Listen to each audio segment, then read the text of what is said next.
过去安平渔港栈桥码头是以磅礴来炸日头，但现在却是用太阳光电系统。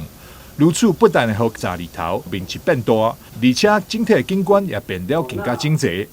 这款大改变是市府渔港以及近海管理所甲光电业者合作建立的，市府是无开着半线钱。过去呢，我们这个栈桥码头呢，它整个设施已经老旧非常的脏乱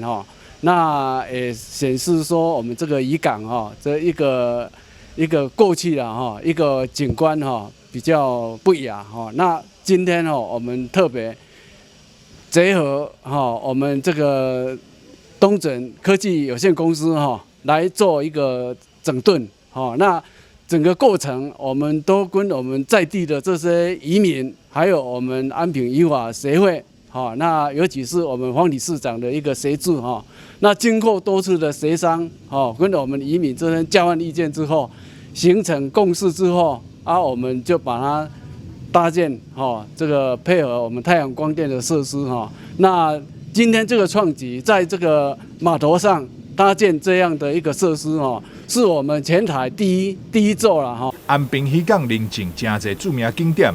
在整顿进前，码头拢是以竹篙加布棚，是相当凌乱，而且炸力功能嘛有限，所以这届透过公司合作建立太阳光电系统，真正是创造出三赢。有好啦，较嘛是好啊，较袂落雨，较袂压着啊。